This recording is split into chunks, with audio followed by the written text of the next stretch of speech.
Bismillahirrahmanirrahim. Assalamualaikum warahmatullahi wabarakatuh. Alhamdulillahilladzi ba'atha fil ummiyina rasulan minhum yatlu alaihim ayatihi wa yuzakkihim wa yu'allimuhumul kitaba wal hikmah wa in kanu min qablu lafi dhalalin mubin.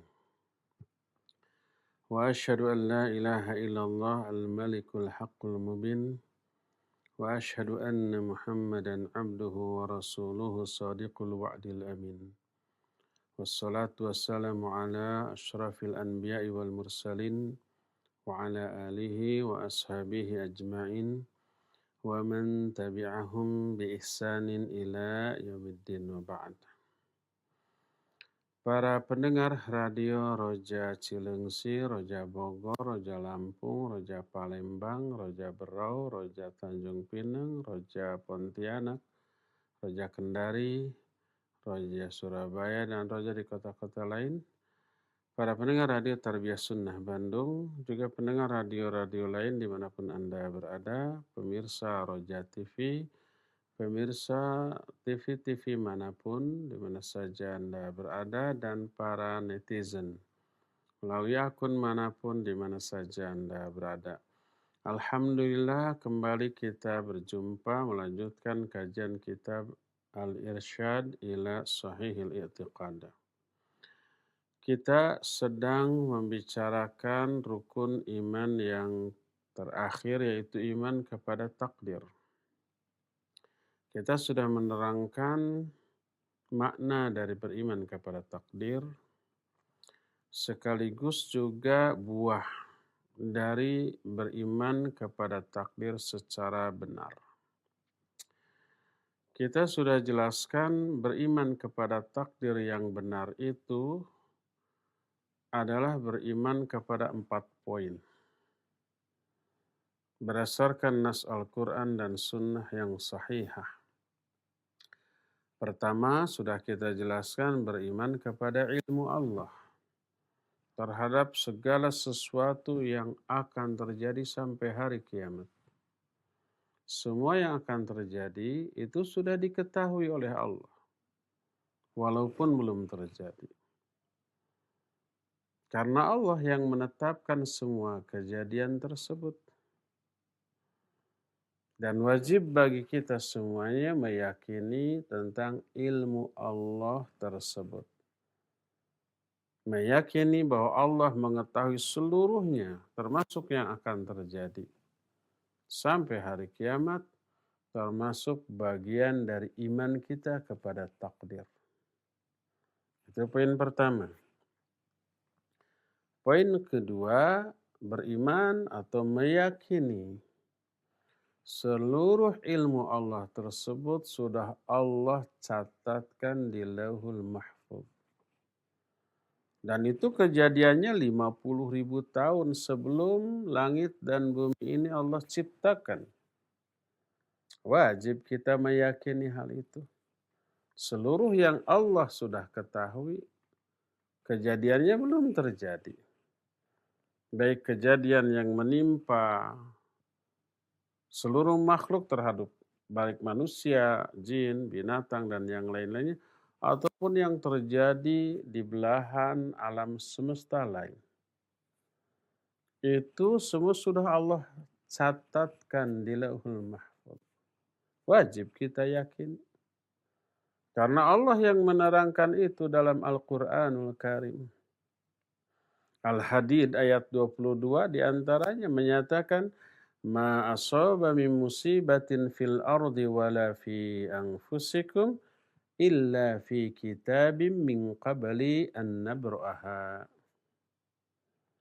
Kata Allah, tidak ada kejadian yang terjadi di muka bumi atau yang menimpa diri-diri kalian, kecuali semua itu telah Allah tuliskan dalam sebuah kitab. Kitab ini Lauhul Mahfuz. Sebelum kami menciptakan alam jagat raya ini.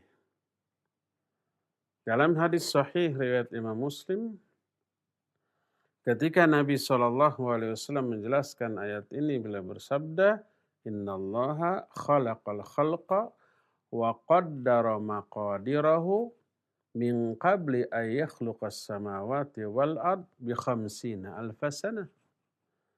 Sesungguhnya Allah menciptakan seluruh makhluk dan telah mentakdirkan, menetapkan takdir seluruh makhluk 50.000 tahun sebelum Allah menciptakan langit dan bumi.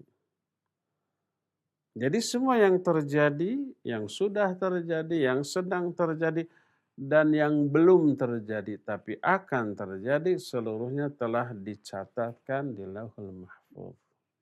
Wajib kita yakini demikian. Ini poin yang kedua, ini juga sudah diterangkan secara detail dengan dalil-dalilnya.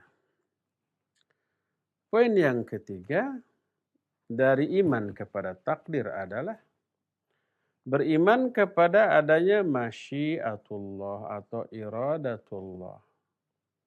Masyiatullah itu kehendak Allah, keinginan Allah.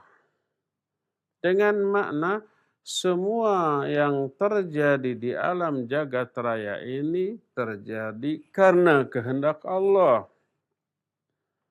Tidak ada sesuatu pun peristiwa terjadi di alam jagat raya ini di luar kehendak Allah, tanpa dikehendaki oleh Allah, tidak ada. Semua yang terjadi, baik yang baik ataupun yang buruk, yang menguntungkan manusia ataupun yang merugikan manusia, yang membuat manusia bahagia, gembira, dan senang, ataupun yang membuat manusia sedih dan menderita. Semua kejadian itu dikehendaki oleh Allah Azza wa Jalla. Kalau yang baik, yang membuat senang, bahagia, itulah anugerah rahmat Allah bagi makhluknya. Kalau yang buruk-buruk, yang membuat sedih, baik musibah, kematian, ataupun apapun, termasuk buruk dari sisi syar'i, seperti peristiwa kekufuran, perbuatan syirik, perbuatan bid'ah, perbuatan maksiat, perbuatan yang menyimpang, itu kan buruk secara syar'i. Itu semua terjadi juga atas kehendak Allah sebagai ujian bagi kita. Apakah ada hal yang buruk yang Allah ciptakan? Ya banyak. Iblis, laknatullahi alaih. Kenapa Allah ciptakan? Salah satunya sebagai ujian bagi kita, bagi manusia. Sehingga dengan ujian ini kualitas iman manusia menjadi berbobot, teruji. Dan ini yang membuat nilai dari sebuah ibadah, amal soleh yang dilandasi keimanan menjadi berkualitas setelah berhasil mengatasi rintangan, godaan, dan gangguan dari iblis laknatullahi alaih. Jadi semua yang terjadi di alam jagat raya ini, baik yang baik ataupun yang buruk, semuanya terjadi atas kehendak Allah. Semua yang Allah kehendaki pasti terjadi, dan apa yang tidak Allah kehendaki tidak mungkin terjadi. Kullu ma syaa kana wa man lam yasha lam yakun. Semua yang Allah kehendaki pasti terjadi. Dan apa yang tidak Allah kehendaki tidak mungkin terjadi. Inilah poin yang ketiga. Wajib kita meyakini semua yang ada terjadi di alam jagat raya ini itu atas kehendak Allah. Tak ada satupun peristiwa, kejadian di alam jagat raya yang terjadi di luar kehendak Allah, tidak ada. Ini poin yang ketiga.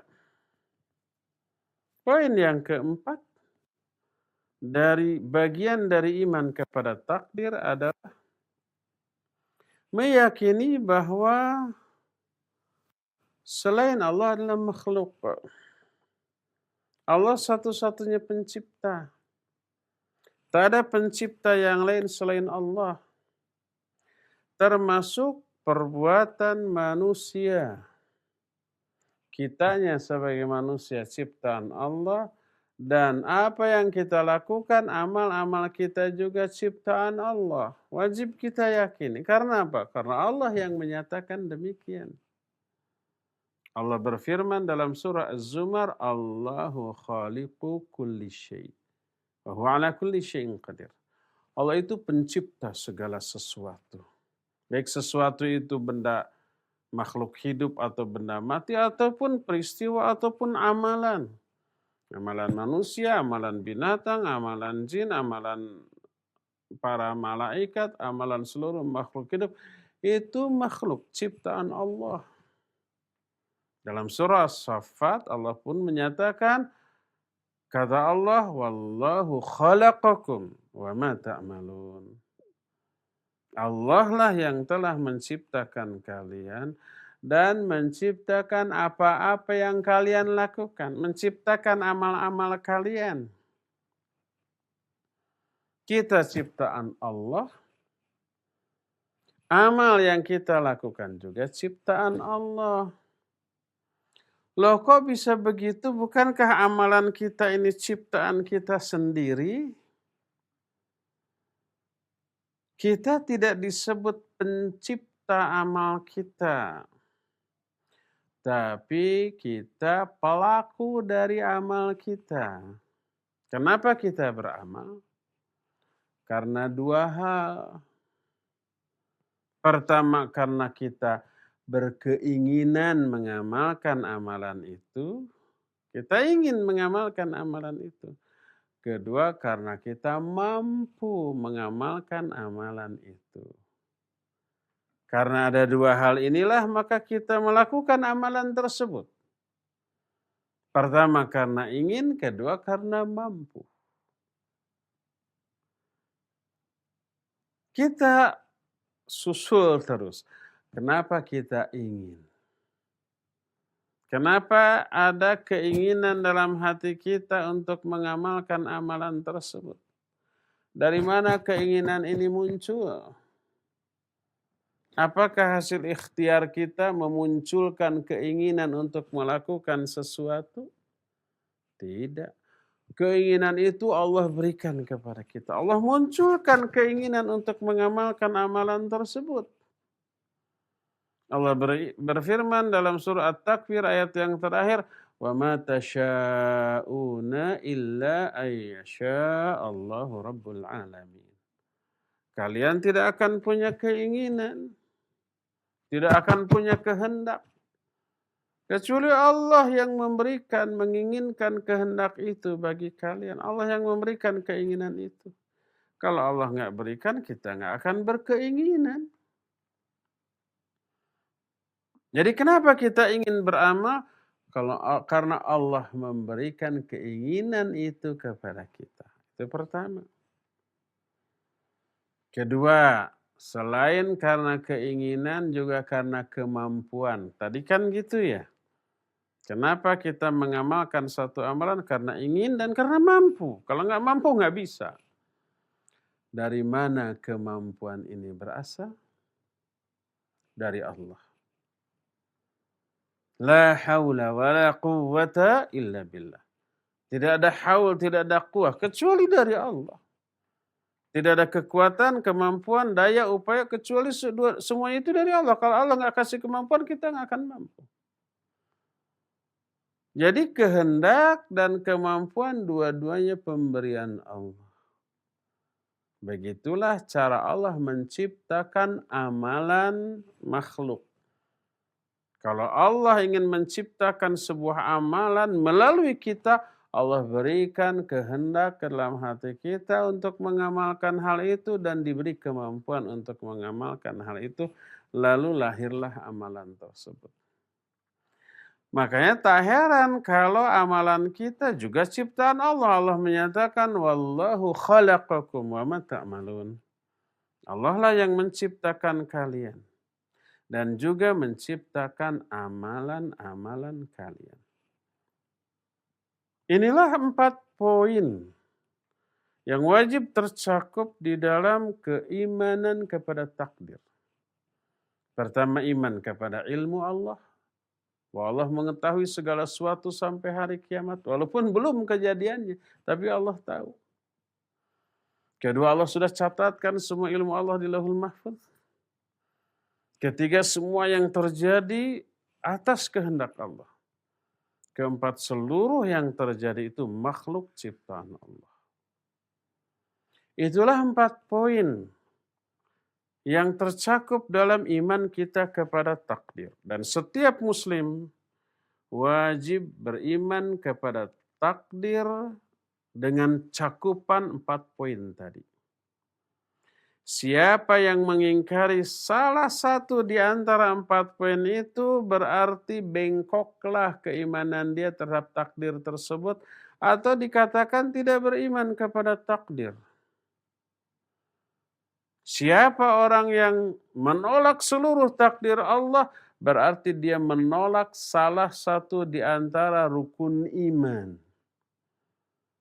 Hadis sahih riwayat Imam Bukhari dan Imam Muslim dari Umar bin Khattab radhiyallahu an yang dikenal dengan sebutan hadis Jibril.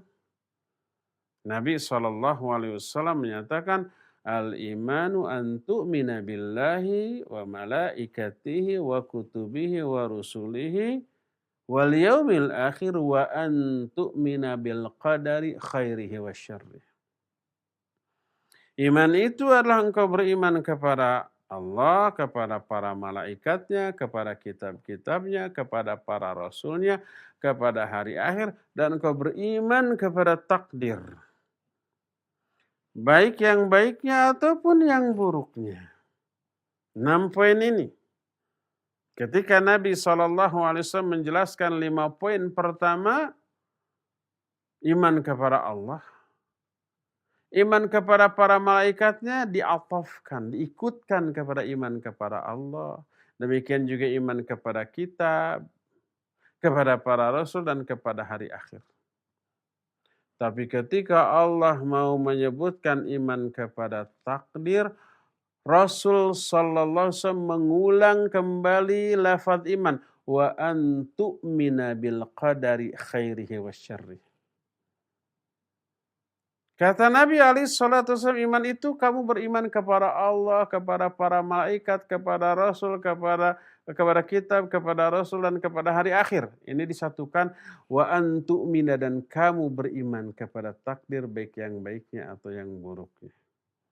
Para ulama menyatakan, seolah-olah Rasul SAW mengisyaratkan, menekankan kembali keharusan, kewajiban iman kepada takdir karena aspek ini adalah aspek yang paling riskan untuk diingkari oleh manusia.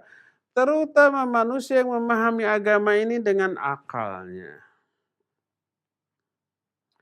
Oleh karena itu wajib bagi kita untuk memahami takdir dengan pemahaman seperti yang diterangkan tadi, iman kepada 4 poin yang berkaitan dengan takdir. Akan tetapi ada orang-orang ngakunya muslim, bagian dari kaum muslimin yang salah faham dalam memahami takdir. Yang keliru di dalam mengimani konsep takdir secara global. Ada dua kelompok. Kelompok pertama disebut Qadariyah, kelompok kedua disebut Jabariyah. Bisa disebut Jabriyah, bisa disebut Jabariyah. Adapun kelompok pertama yaitu Al-Qadariyah. Qadariyah ini banyak sektenya. Di antara Qadariyah ada disebut Al-Qadariyatul Ghullat. Ini yang ekstrim. Qadariyah yang gullat, yang sangat sesat. Bagaimana keyakinan mereka? Alladzina yunkiruna ilmallahi bil asya' qabla kauniha. Wa yunkiruna kitabatahu laha fi lahul mahfuz. Wa yaquluna innallaha amara wa naha wa huwa la ya'lamu ma yuti'uhu wa mimman ya'sihi. Fal amru unuf. Lam yasbiq fi ilmillahi wa taqdirihi. Pertama, orang Qadariyah yang gulat, yang super sesat. Bagaimana keyakinan mereka? Mereka mengingkari ilmu Allah tentang seluruh yang akan terjadi. Kata mereka, Allah itu tidak tahu apa yang akan terjadi sebelum itu terjadi. Juga mengingkari dicatatkannya semua ilmu Allah itu di Lauhul Mahfuz, mereka ingkari. Jadi 2 poin pertama dalam keimanan kepada takdir mereka ingkari. Jelas itu bertolak belakang dengan nas, ayat dan hadis yang sahih. Mereka berkata Allah itu hanya memerintah dan melarang. Allah tidak tahu siapa di kalangan manusia yang akan taat dan siapa yang akan maksiat. Siapa yang akan nurut dan siapa yang akan ingkar. Allah tidak tahu. Itu kata Qadariyah Ghulat. Seluruh urusan kejadian ini baru. Tidak diawali oleh ilmu Allah, tidak diawali oleh takdir Allah. Ini disebut ghulat, artinya sangat sesat. Karena mengisyaratkan Allah lemah. Ilmu Allah itu tidak sempurna menurut keyakinan mereka. Salah satu kekurangan ilmu Allah itu adalah Allah tidak tahu apa yang akan terjadi sebelum itu terjadi. Sesatlah mereka. Apakah seluruh Qadariyah itu seperti itu? Tidak. Ada kelompok Qadariyah yang kedua. Yaitu Qadariyah yang meyakini ilmu Allah. Meyakini bahwa Allah mengetahui segala sesuatu sebelum sesuatu itu terjadi, Allah juga tahu. Tapi ada tapinya, mereka tidak memasukkan perbuatan hamba termasuk bagian dari takdir Allah. Tidak, kata mereka. Apa yang dilakukan oleh manusia itu bukan karena takdir Allah. Mereka meyakini perbuatan manusia itu murni ciptaan manusia itu sendiri, bukan ciptaan Allah. Murni kehendak manusia itu sendiri, bukan kehendak Allah. Salah satu yang berfaham Qadariyah seperti ini adalah kalangan Mu'tazilah. Mu'tazilah dari segi keimanan kepada takdir mereka menganut faham Qadariyah. Yang mengakui ilmu Allah tapi tidak memasukkan perbuatan hamba terhadap atau termasuk bagian dari takdir Allah. Enggak. Allah tidak mentakdirkan perbuatan kita, tidak menciptakan perbuatan atau amalan kita. Kitalah pencipta dari perbuatan itu sendiri. Itu kata Mu'tazilah. Salah satu di antara sekte Qadariyah. Jadi Qadariyah itu menganggap ada pencipta lain selain Allah. Allah menciptakan kita, kita pencipta amal-amalan kita sendiri. Makanya Nabi SAW menyamakan Qadariyah ini dengan Majusi. Beliau menyatakan Al-Qadariyatu majusu hadhil ummah. Qadariyah itu majusinya umat ini. Karena apa? Karena majusi berkeyakinan ada 2 pencipta. Pencipta pertama Allah itu hanya menciptakan kebaikan. Allah tidak pernah menciptakan keburukan, kata mereka. Adapun keburukan diciptakan oleh iblis, laknatullahi alaihi, oleh makhluk. Seluruh keburukan ciptaan makhluk, bukan ciptaan Allah. Dan itu bertolak belakang dengan nas ayat Al-Quran, dengan hadis-hadis yang sahih. Nggak masuk akal Allah menciptakan keburukan. Loh, kalau begitu siapa yang menciptakan iblis? Sumber keburukan kan iblis ya. Kalau ada keyakinan bahwa iblis ciptaan selain Allah atau ada dengan sendiri tanpa diciptakan oleh Allah, wah itu keyakinan yang berbahaya. Ada pencipta selain Allah itu bisa merusak secara total akidah keimanan kita.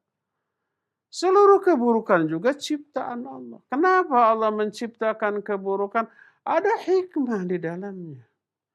Selain sebagai ujian bagi manusia, juga adanya keburukan melahirkan banyak kebaikan-kebaikan yang agung. Tahu nggak kenapa ada dakwah? Karena ada keburukan. Kenapa ada nasihat?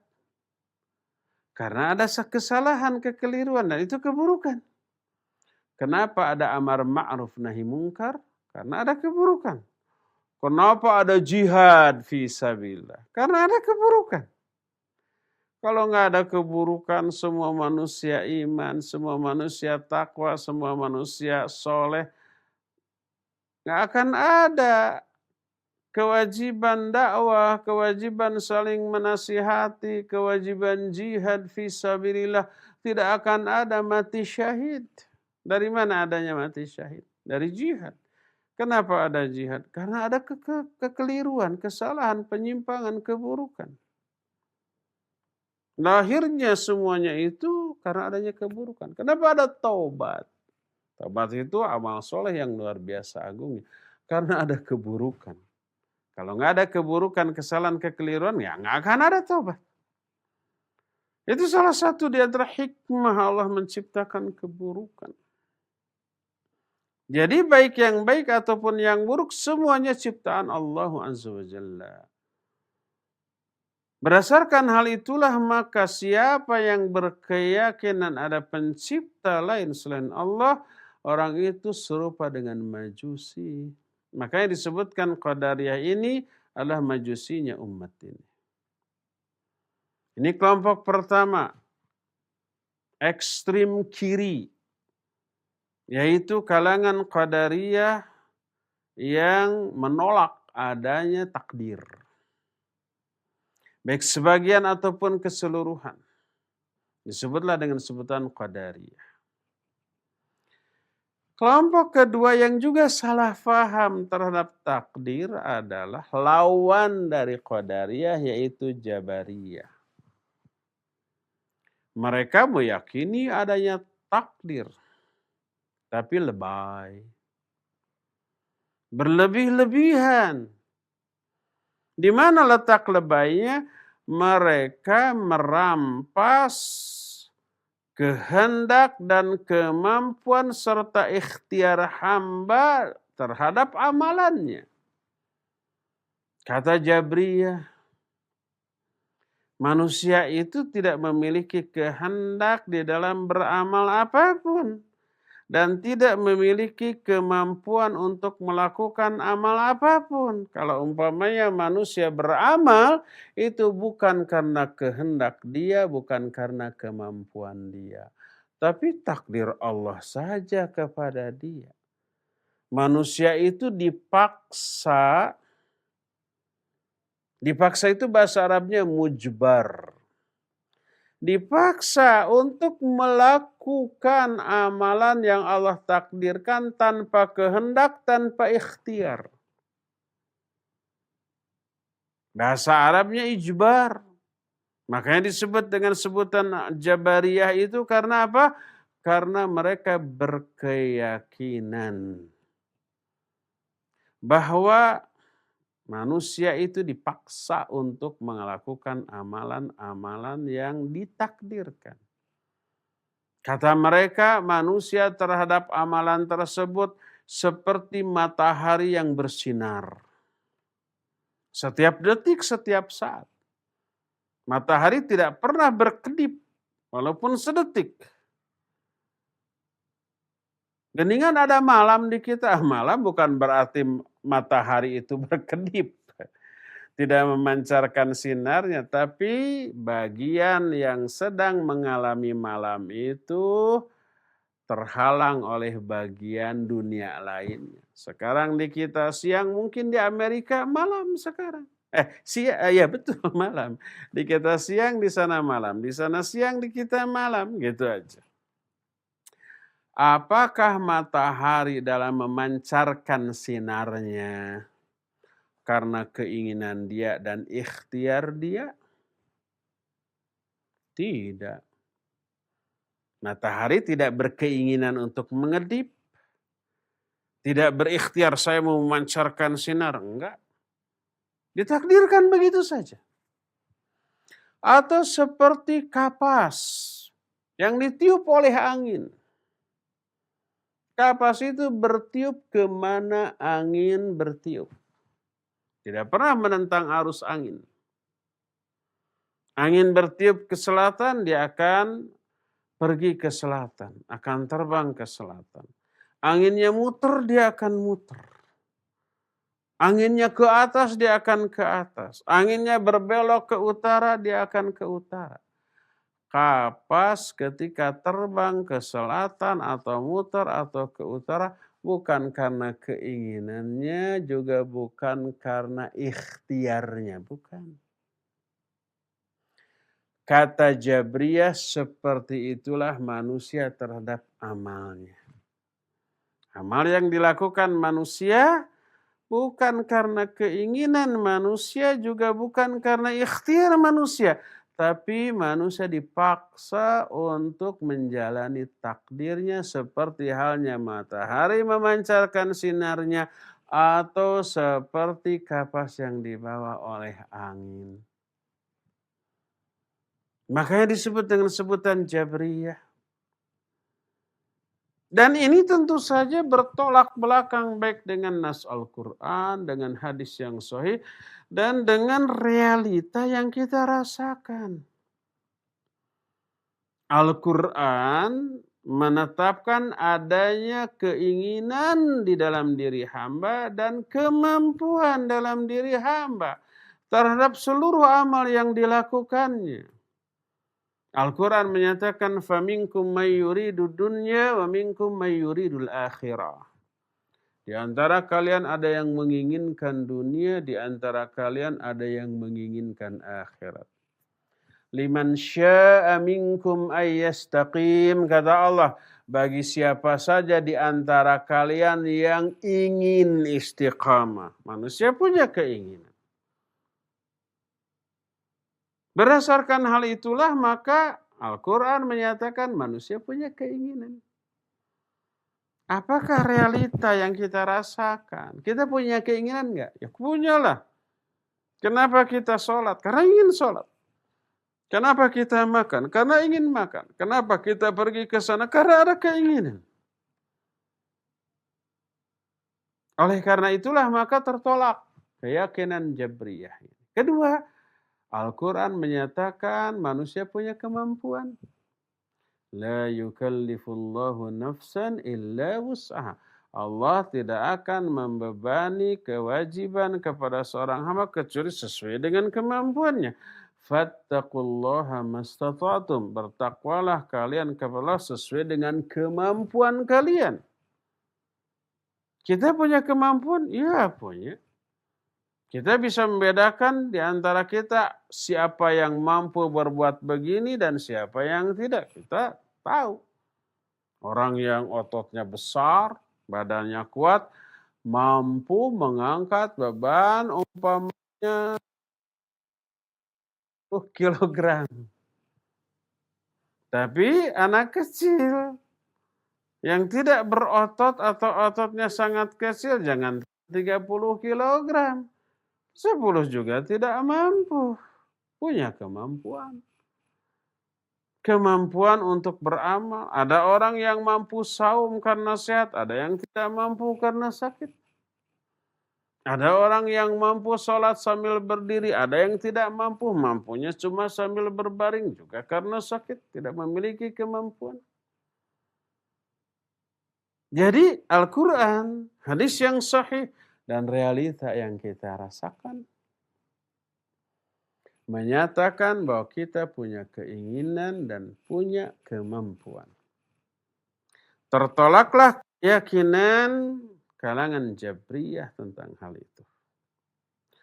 Allah dalam surah At-Takwir menyatakan liman syaa minkum ayyastaqim wa ma tasha'una illa ayyasha Allahu rabbul alamin.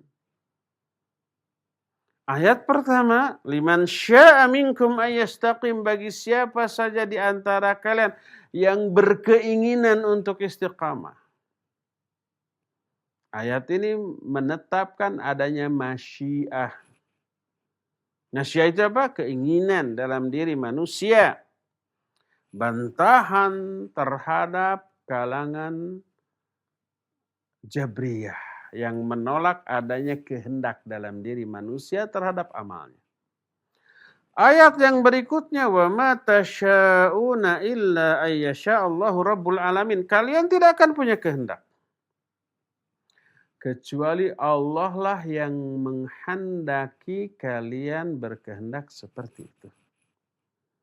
Ayat ini bantahan terhadap Qadariyah. Kan Qadariyah tadi menyatakan bahwa Allah tidak mentakdirkan amalan manusia. Amalan manusia murni kehendak keinginan manusia itu sendiri. Dibantah oleh Allah, wa ma tasya'una illa ayyasha Allahu rabbul alamin. Kalian tidak akan punya keinginan, tidak akan punya kehendak kecuali Allah yang berkehendak. Seperti itu. Allah menghendaki kalian memiliki kehendak seperti itu.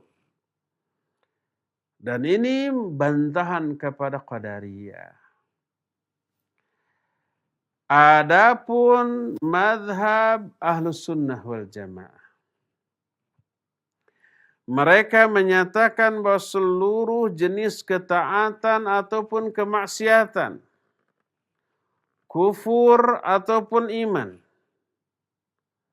taat atau maksiat, tauhid atau syirik, sunnah ataupun bid'ah, benar ataupun salah dari perbuatan-perbuatan manusia, itu terjadi atas ketetapan dan takdir dari Allah Azza wa Jalla. Tidak ada pencipta lain selain Allah. Maka perbuatan hamba adalah makhluk Allah, baik yang baiknya ataupun yang buruknya, yang bagusnya ataupun yang jeleknya. Dan setiap hamba diberikan keinginan dan kemampuan oleh Allah Azza wa Jalla. Mereka tidak dipaksa untuk menjalani takdir atas perbuatan-perbuatannya. Manusia melakukan sesuatu karena kemampuan yang Allah berikan kepada dirinya dan keinginan yang Allah berikan kepadanya, sehingga dia menjadi pelaksana atas perbuatannya. Ahlus Sunnah wal Jamaah itu berada di tengah-tengah konsep Qadariyah dan Jabriyah di dalam memahami takdir ini. Berkata Syekhul Islam Ibn Taimiyah rahimahullah dalam kitab Minhajus Sunnatin Nabawiyah, kata beliau, al-a'mal wal aqwal wal ta'at wal ma'asi hiya minal abdi, bima'na annaha qa'imatun bil abdi wa hasilatun bimasyiatihi wa qudratihi wa huwa al-muttasifu biha wal mutaharriku biha alladhi ya'udu hukmuha alaih wa hiya minallah bima'na annahu khalaqaha qa'imatun bil abdi wa ja'alaha amalan lahu wa kasaba kama yakhluqul musabbabat bi asbabiha fahiya minallahi makhluqatun fatun qa'imatun bih waqi'atun bi qudratihi wa kasabih kama idza qulna hadhihi thamarah minasy syajarah wa hadha zar' minal arad bima'na annahu hadathun fiha wa minallah bima'na annahu khalaqahu minha lam yakun bainahuma tanaqud. Kata Syekhul Islam, perbuatan manusia, ucapan manusia, ketaatan atau kemaksiatan manusia, itu semua dari manusia itu sendiri. Dengan makna bahwa semua perbuatan itu dilakukan oleh manusia terjadi atas kehendak dan kemampuan atau ikhtiar manusia. Manusialah yang melakukan perbuatan itu, bergerak untuk melakukan perbuatan itu sehingga hukum dari perbuatan itu kembali kepada dia, baik yang baik ataupun yang buruk. Di waktu yang sama seluruh perbuatan manusia itu juga bersumber dari Allah. Dalam arti Allah lah yang menciptakan perbuatan itu. Yang menjadikan seluruh perbuatan itu menjadi amalan bagi dia dan ciptaan dia. Sebagaimana Allah telah menciptakan sebab dan akibat. Sudah saya terangkan tadi. Perbuatan manusia disebut perbuatan manusia karena manusialah yang berbuat. Dalam waktu yang sama, perbuatan manusia itu disebut makhluk ciptaan Allah. Perbuatan Allah. Karena Allah lah yang memberi kehendak kepada manusia itu dan kemampuan kepada manusia itu untuk melakukan perbuatan tersebut. Maka disebutlah itu sebagai makhluk dari Allah Azza wa Jalla. Perbuatan manusia adalah amalan manusia, tapi dalam waktu yang sama dia disebut makhluk ciptaan Allah. Taubahnya seperti begini. Buah ini berasal dari pohon. Pohon ini berasal dari tanah. Dalam arti pohon ini memang tumbuh di atas tanah. Menghasilkan buah dan buahnya menempel dari pohon itu. Andai pohon itu tidak ada, buah itu tidak akan ada. Andai tanahnya tidak ada, pohon itu tidak ada. Siapa yang menciptakan tanah? Allah. Siapa yang menumbuhkan pohon tersebut? Allah. Bukan manusia. Manusia cuma menanam. Setelah ditanam, siapa yang menumbuhkan tumbuhan itu? Apakah manusia yang memproses? Tidak, Allah. Allah menyatakan dalam Al-Quran tuh. Kata Allah Subhanahu wa ta'ala,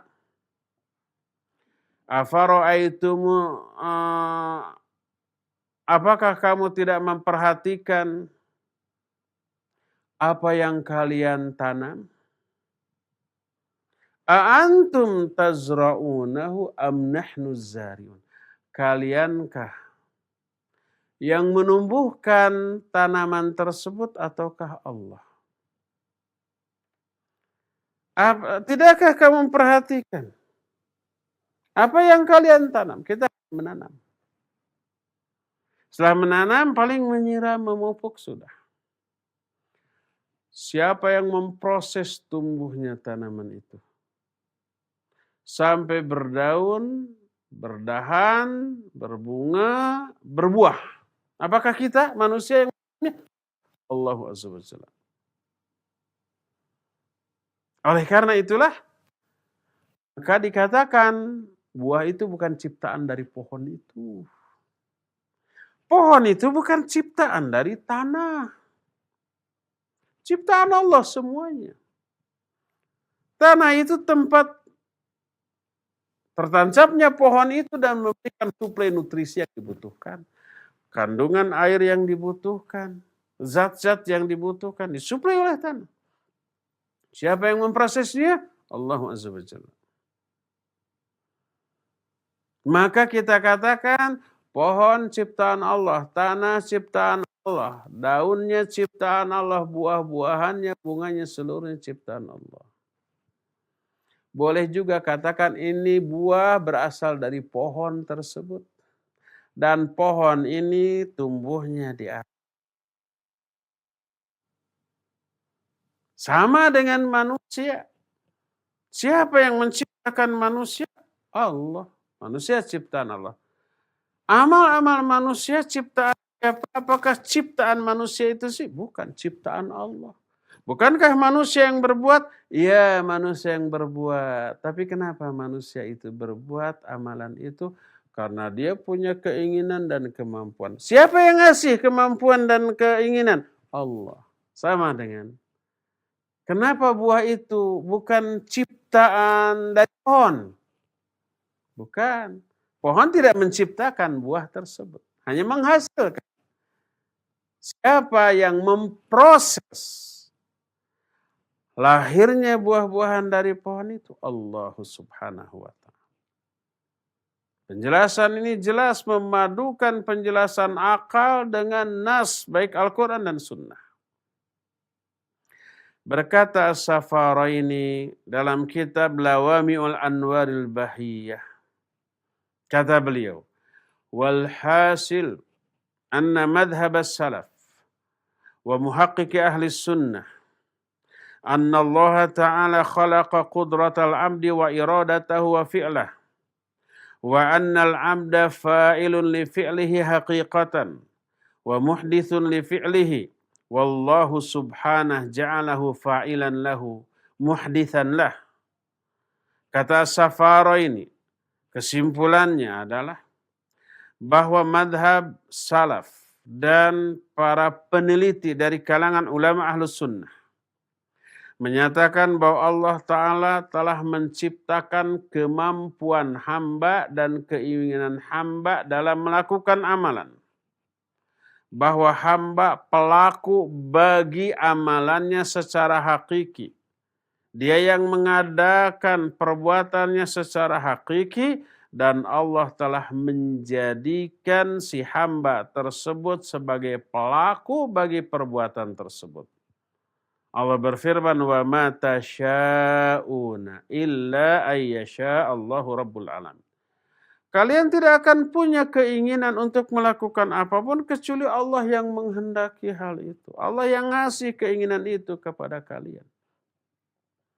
Dalam ayat ini Allah menetapkan adanya keinginan bagi seorang hamba. Tapi Allah pun menjelaskan bahwa keinginan ini tidak bisa muncul kecuali karena kehendak Allah Azza wa Jalla.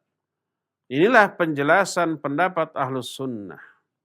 Dalam menetapkan kehendak bagi seorang hamba bahwa kehendak makhluk tidak bisa terlepas dari kehendak Allah subhanahu wa ta'ala. Maka dari sini terluruskanlah kesalahpahaman orang-orang yang keliru dalam memahami takdir. Walhasil secara umum ada dua kelompok yang salah faham terhadap takdir. Pertama, Qadariyah yang mengingkari adanya takdir Allah terhadap perbuatan seorang hamba. Dan ini keliru.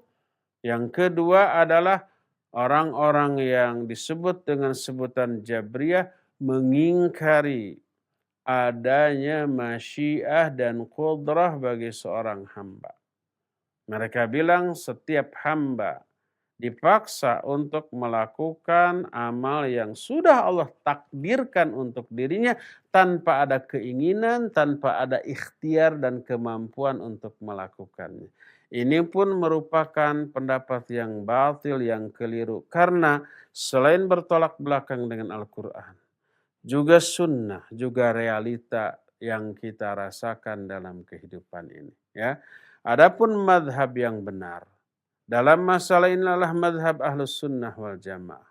Yang meyakini adanya takdir dengan keempat poin yang disebutkan tadi. Meyakini bahwa setiap hamba memiliki masyiah atau kehendak dan memiliki kemampuan untuk beramal, tapi seluruh kehendak dan kemampuan untuk beramal tidak lepas dari masyiah atau kehendak serta pemberian dari Allah Subhanahu wa ta'ala. Ya. Ikhwati fillah, cukup sampai di sini saja penjelasan kita tentang kesalahpahaman tentang takdir ini Insya Allah kita akan lanjut penjelasan ini di hari Jumat yang akan datang. Sekarang kita masih punya sisa waktu untuk bertanya jawab kepada Al-Akhal Fawas, Al-Akhal Fadil Fawas di studio radio dan TV Roja Cilengsi. Dipersilakan untuk memandu tanya jawab dengan pendengar, pemirsa dan para netizen. Wassallallahu ala nabiyina Muhammadin wa ala alihi wa ashabihi wasallam. Silakan Fawas. Baik, terima kasih untuk Kak Ustadz. Jazakumullahu khairan atas materi bahasan yang penuh manfaat yang telah disampaikan di sore hari ini. Ikhwatal Islam, untuk selanjutnya kita memasuki sesi interaktif. Anda yang akan bertanya silahkan bisa telepon, silahkan. Halo, Assalamualaikum warahmatullahi wabarakatuh. Waalaikumsalam warahmatullahi wabarakatuh. Silahkan Ibu. Alhamdulillah sehat, Tad. Silahkan pertanyaannya diajukan. Ya. Ini Tad, doa itu dengan takbir, apa dia saling merangkul, Tad? Bagaimana Ibu? Mohon maaf, kurang jelas. Doa dengan takbir itu apa saling merangkul atau bergandengan tangan? Karena saya merasakan dulu berdoa kepingin seperti ini, alhamdulillah terwujud dengan takbir yang saya inginkan. Dan bagaimana kalau orang ada kesalahan teknis, doa-doanya yang dulu itu kok akhirnya dia hidup dalam keadaan yang kurang baik. Mohon nasihat tetap, jazakumullah khairan. Assalamualaikum warahmatullahi wabarakatuh. Waalaikumsalam warahmatullahi wabarakatuh. Terima kasih Ibu. Silahkan Ustadz. Taib, Ibu yang barusan bertanya, Barakallahu fiik. Apa hubungan doa dengan takdir? Itu erat. Doa termasuk bagian dari ikhtiar yang tidak bisa lepas, tapi disebut dengan ikhtiar syar'i. Ikhtiar dalam ada dua jenis ikhtiar hissi dan ikhtiar syar'i. Ikhtiar hissi itu ikhtiar yang realistis, ikhtiar yang logis, yang rasional, yang empiris, yang ilmiah. Seperti kalau umpamanya mau kenyang ya makan. Kalau mau punya anak ya menikah. Kalau mau sehat ya jaga kesehatan dengan cara berolahraga, mengkonsumsi makanan-makanan yang sehat, menghindari makanan-makanan yang bisa menimbulkan penyakit dan seterusnya. Itu ikhtiar hissi. Kedua, ikhtiar syar'i. Ikhtiar yang oleh syariat diterangkan, dijelaskan, mau masuk akal mau tidak. Mau ada hubungan sebab akibat atau tidak. Tapi kalau syariat menetapkan hal demikian, maka lakukan. Salah satunya doa. Doa ini tidak ada penjelasan ilmiahnya. Tidak ada hubungan sebab akibat yang real antara doa dengan hasil. Kalau umpamanya kenyang tadi, ada sebabnya, ikhtiarnya itu makan. Ada penjelasannya secara logika, secara rasio, dan realistis. Seperti umpamanya sakit, kemudian berobat ke dokter. Ada hubungan sebab akibat antara obat tersebut dengan penyakitnya. Bisa diterangkan secara ilmiah. Kenapa obat itu bisa menyembuhkan si sakit. Adapun doa, orang yang sakit kemudian berdoa agar sembuh. Ternyata sembuh.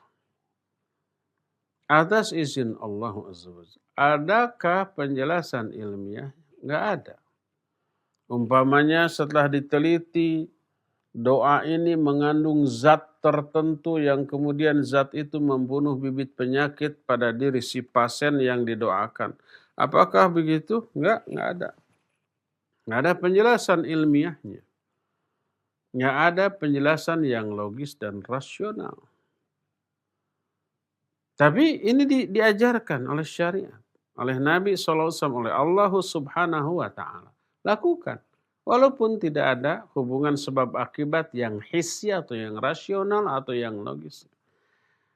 Tapi syariat menjelaskan yang memberi penyakit Allah, yang memberi kesembuhan Allah, maka minta kesembuhan kepada Allah. Ya, itu syariat. Nah, sekarang apa hubungan antara doa dengan takdir? Erat sekali. Doa ini salah satu ikhtiar untuk mencapai takdir. Contoh begini, kalau kita ingin ditakdirkan punya anak, wajib kita ikhtiar yang hissi dan yang syar'i. Yang hissinya apa? Menikah. Mustahil kita ditakdirkan punya anak tanpa menikah. Oleh karena itulah maka antara takdir dengan ikhtiar erat sekali kaitannya. Kalau kita ingin meraih takdir punya anak, maka kita harus menjalani takdir menikah. Setelah menikah melakukan hubungan dengan istri. Kalau hanya sekedar menikah lalu LDR. Berpisah, akad, setelah itu ya sudah. Istrinya di kota ini, suaminya di kota ini. Tidak pernah melakukan hubungan suami istri. Doa terus, ya Allah karuniakan kepada kami anak. Tapi nggak melakukan hubungan suami istri. Nggak akan bisa. Berdasarkan hal itulah maka mustahil seseorang ditakdirkan punya anak. Kalau dia tidak menjalani takdir yang menjadi sebab punya anak, yaitu apa? Yaitu menikah. Petani punya sawah. Kalau dia ingin ditakdirkan panen 4 bulan yang akan datang, dia harus melakukan sebab. Sebab terjadinya takdir panen. Yaitu apa? Ikhtiar menanam. Ditanami gitu ya, digarap, dipupuk, dijaga, setelah umpamanya muncul padinya, dibuat orang-orangan sawah, bebegig namanya, biar tidak diserbu oleh burung-burung. 4 bulan setelah itu atau 3 bulan setelah itu baru panen. Mustahil seseorang hanya berdoa, ya Allah beri saya panen 4 bulan lagi beri. Tapi itu enggak digarap, mustahil. Kalau ingin ditakdirkan panen, maka jalani penyebab takdir panen itu, yaitu apa? Menggarap. Baru nanti akan ditakdirkan. Sama halnya dengan berdoa. Berdoa ikhtiar syar'i. Oleh karena itulah maka apabila kita ingin ditakdirkan punya rizki, diberi rizki oleh Allah, lakukan 2 penyebab. 2 penyebab terjadinya takdir diberi rizki tersebut. Penyebab pertama adalah ikhtiar hissi, ikhtiar yang real, yang nyata berupa kerja, dagang, jual jasa, kuli, atau yang sejenisnya. Yang keduanya berdoa. Apakah berdoa ada efeknya? Besar efeknya. Dengan berdoa nanti Allah mudahkan jalan-jalannya. Allah umpamanya berikan jalan keluar, solusi yang di luar dugaan kita. Wujud nyata ketakwaan ini melakukan 2 jenis ikhtiar ini. Ikhtiar hissi dan ikhtiar syar'i. Ikhtiar hissinya berusaha, ikhtiar syar'inya salah satunya berdoa. Banyak ikhtiar-ikhtiar syar'i yang lain selain berdoa ya, melakukan banyak kebaikan, sedekah, infak, bertakwa kepada Allah, nanti Allah mudahkan. Wa may yattaqillaha yaj'al lahu makhraja wa yarzuqhu min haitsu la yahtasib. Siapa orang yang bertakwa kepada Allah, Allah berikan solusi. Allah berikan jalan keluar. Dan Allah berikan rezeki yang tidak disangka-sangka. Nanti Allah mudahkan jalan-jalannya. Oleh karena itulah maka berdoa termasuk bagian dari yang ditakdirkan oleh Allah SWT. Kalau Allah akan mentakdirkan seseorang kaya, Allah akan takdirkan dia berusaha, bekerja, dan Allah akan takdirkan dia berdoa untuk meraih kekayaan itu. Lalu Allah nanti mudahkan jalan-jalannya. Berdasarkan hal itulah maka doa sama dengan ikhtiar. Ikhtiar batin atau ikhtiar syar'i yang harus dilakukan untuk meraih takdir yang kita inginkan. Maka antara doa dengan takdir dua hal yang tidak bisa dipisahkan, sebagaimana takdir dan ikhtiar dua hal yang tidak bisa dipisahkan dari usaha kita, ya. Takdir, doa dan ikhtiar itu satu paket. Ikhtiar yang dilakukan manusia, doa yang dilakukan oleh manusia bagian dari apa yang Allah takdirkan untuk meraih hasil yang sesuai dengan keinginan kita. Wallahu a'lam bishawab. Kita akan cukupkan penjelasan kita ini sampai di sini. Insyaallah kita akan lanjut pada hari Jumat yang akan datang. Subhanakallahum bihamdik asyhadu an la ilaha illa anta astaghfiruka wa atubu ilaik. Walhamdulillahirabbil alamin. Wassalamualaikum warahmatullahi wabarakatuh.